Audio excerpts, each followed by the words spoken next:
Touch guard if you want. Back your corner. Final instructions from the boss, Olivier Coste. Both men undefeated, both with 100% finishing rates, a combined weight of 535 pounds. More beef than a cattle ranch in the circle right now. There is no way, no how this goes the distance. No, sir. Not in this reality. Not today, not happening. Reug Reug and Kirill Grishenko. Grishenko's got to use his reach, particularly in the jab, in the legs, to keep Reug Reug from coming on the inside and pummeling him. Patient start here from Reug Reug.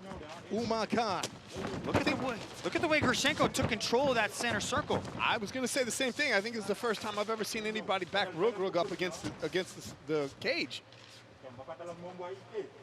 Half a minute down already.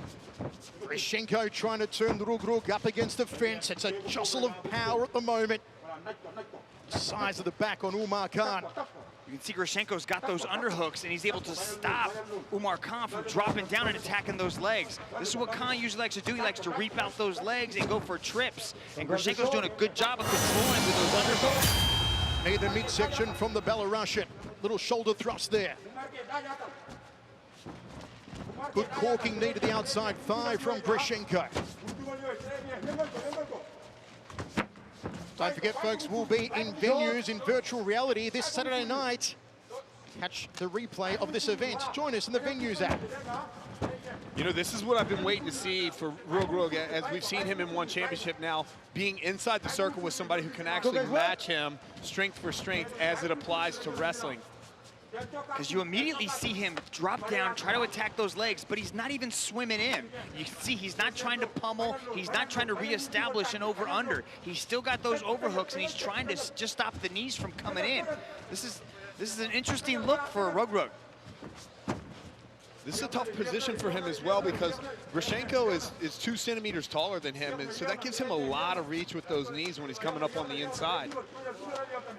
Now he's got an over-under. Now we're at 50-50 in the pummel. This is interesting. I thought what would happen when he first experienced a little bit of adversity inside the circle. Let's also not forget a very quick turnaround here for Umar Khan, who competed at 1 on TNT1 back on April 7. Very fast turnaround for a big fella. Body shots here from Grishenko, knee from Reug Reug, which translates as a mystic shaman. Reug Reug, Umar Khan. Now those body shots by Grishenko might not be hurting Umar Khan, but they're scoring. They're showing as a little bit of aggression. That's one thing that Khan's got to do. He's got to start doing a little bit just to show he's trying to put some pressure on Grishenko. More knees to the midsection, and Khan breaks off to reset. Do not grab the shot, okay? Ready? Stern words there from the boss, Olivier Coste, to Umar Khan, not to grab the shorts of Grishenko.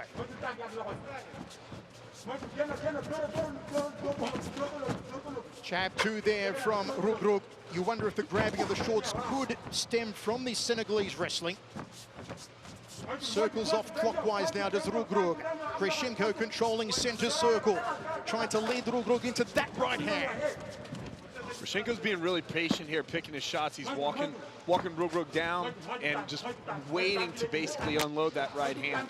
Cracking leg kick. Just dropping to the lower part of the quads of Reug Reug. Then goes upstairs for the headache maker. Nicely done from Grishenko. Gut-punching knee. Drives him against the fence. Body shots from Grishenko. What aggression from big Kirill Grishenko Dragon. Yeah, and the way that he's cutting that angle off and circling Khan into his power side, that's dangerous from Grishenko. Khan's got to be very aware of what he's trying to do inside the stand-up. He's got to swim underneath, and now he's got to try to spin. Grishenko's showing good power. I think we've actually already begun to test Reug Reug's cardio here. He's starting to breathe a little deeper, be very, very cautious with the shots that he's taking. And yeah, this looks like the beginning of the cardio in for him. So he's going to have to figure out something so that he's not locking horns with Grishenko the whole time, just wearing himself down. Rich, what's it like when you first experience adversity inside the circle? Like inside, when things don't go your way, the doubts start creeping into your mind. it's demoralizing. It was for me. It is. It can be very demoralizing, but this all depends on your past fight record, history, He's experience. never lost. Well, not only that, but in everything. But in wrestling in Senegal with his training partners, is he getting pushed in the gym? Does he actually experience adversity during training? Because if not, if he's in the gym just tooling people every single day, when you run into something like this, you're not used to it. Grishenko goes to the outside thigh. High check there, but it looked to hurt Umar Khan. Khan on the outside. Blowing heavy here, the Senegalese wrestling champion. He's going to go to unfamiliar territory. He's going to go to the second round for the first time ever. Spinning back fist from Grishenko to end a stellar round.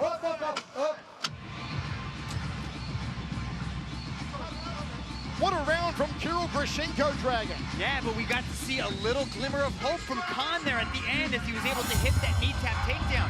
But this is what we saw a lot of. We saw this clinch. We saw this upper body pummel as Khan was trying to attack the legs, trying to go for a double leg takedown.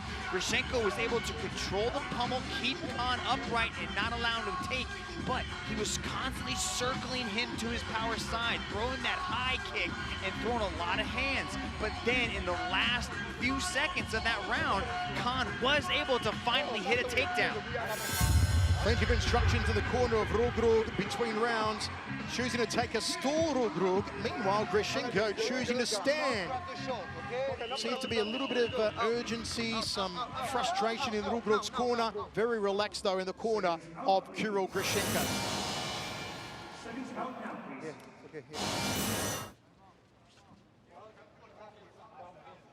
Second round of 3 of this heavyweight contest. We are scoring as an overall bout, not round by round. So picture it like a 15-minute match instead of 3 individual rounds that have been scored. How do you see it after the first 5 minutes, Rich? Yeah, after 5 minutes, I see Kirill actually being the aggressor here. I mean, it wasn't a highly aggressive first round, so don't take that word out of context. But you can see here he's moving forward again. He's very selective with his shots. He controlled the clinch. He kept Omar's back on the fence most of the time and was able to pick and land a couple some hand combinations as well as some kicks. So I have him ahead at this point. Here come the clubbing punches from Reug Reug, but he couldn't connect, and Grishenko ties him up, tries to look for the fence again. This is exactly why Kirill, I believe, was really taking his time with the combinations in the first round, because if you get yourself out of position with somebody like Reug Reug, even if he thinks he's tired or whatever, Reug Reug has that explosiveness and he has that power in his hands to put you down. Yeah, and the minute he sees that opening, he can pull that trigger, and he immediately started throwing those hands. Kirill's got to stay very relaxed and also keep his hands up nice and high, because that right hand of Khan is a hammer. As the ace said earlier on, we are really testing the gas tank of Reug Reug, who competed only 3 weeks ago at 1 on TNT1. Spinning heel kick, how do you do? From Grishenko. And a nice knee to the midsection from the big man from Belarus. I like the head movement from Grishenko. He kept his head off the center line, moving nice and tight, staying away from that power of Reug Reug. You know, I talk about Grishenko being cautious with his shots and making sure he picks things, and then he goes and throws a spinning kick on me. Come on, man. You're making me look bad. You didn't listen to Michael's intro, man. Grishenko is wild, man. 100%. That's a 250-pound man throwing a beautiful spinning heel kick. Kirill Grishenko introducing himself to the One Championship world right now, and doing so in fine fashion. Overhooks that right arm of Khan. Grishenko challenges in Nicker Holskin. You know, we're seeing a lot of this match in this clinch like this, and there may not be a high-paced fight, but I'm watching this on the edge of my seat because I know something big is going to happen before this time expires. Wrist control here from Reug Reug on the right wrist of Grishenko. Grishenko looking towards his corner. They're barking instructions at the Belarusian. But this type of game is Grishenko's world. This is Greco-Roman wrestling, these upper body entanglements. This is what he's spent decades mastering. Khan's got to attack those legs, give him something a little bit different. Because Greco-Roman wrestling, of course, Mitch, is all above waist. There's no leg stuff, right? It's all upper body, so you can only imagine how strong Grishenko is. Umar Khan, the uppercut, tried to put the chin through the top of the head. And Grishenko just shrugs it off, drifts back to center circle. 2 minutes 15 remains in the second round of 3 of this heavyweight slugfest. I can't believe it's gone this far, Michael. Outside leg kick from Grishenko. Nobody expected it to be here in the second round. Yeah, I talked about Grishenko making me look bad throwing that spinning kick, but you're the one that said this was going to end in the first round, Michael. Actually, I'll correct you there, Rich. I did say it would end, not in the first round, but it would finish. So it's got to go the distance for me to eat some humble pie.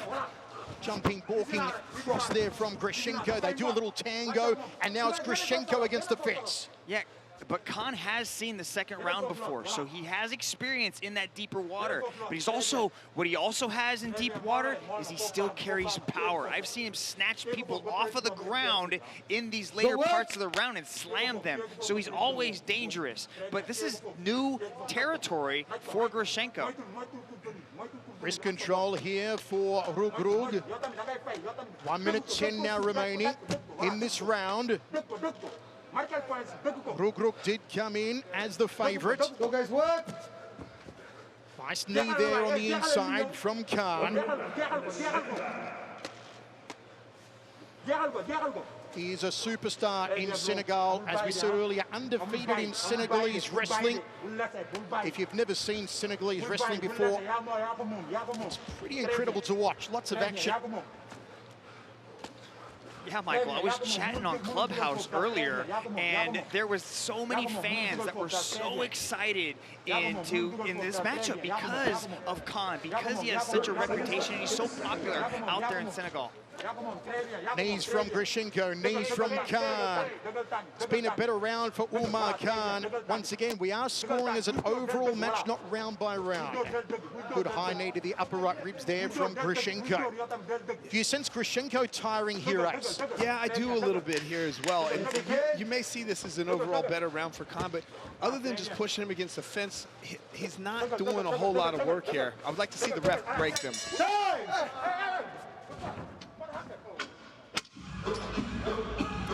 Just a flash of a right hand on the bell, and Umar Khan is down. Well, Umar Khan, was that knocked down before the bell or after it? This is interesting. See if we can get a replay and maybe hear the sound of the bell on the replay. I think that's what happened. I think the referee, Olivier Coste, said stop right as the hand was being fired. So this is the end of the round.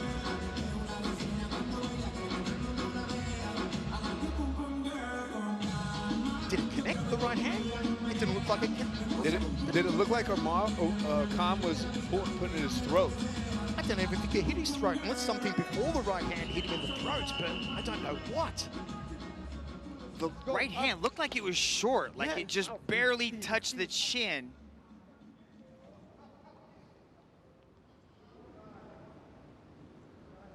I need to know now. Can you continue, yes or no? Some controversy, folks, before the start of the third round. If we get there, Umar Khan is on the canvas at the moment, claiming, I believe, a shot after the bell in the second round that hit him in the throat. Listen here. You want to continue, yes or you need to go. So there you heard the bell. The right hand was after the bell. I'd like to see another replay on that right hand in slow motion and see if it did connect cleanly with the throat, as Umar Khan is claiming it did, Rich. Yeah. Oh, listen again, coach, listen again.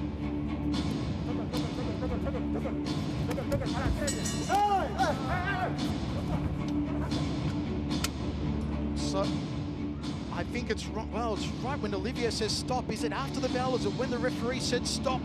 Rich? Well, let's just go back to week 1 with Eddie and the punches. And Mitch and I had a talk about intent, right?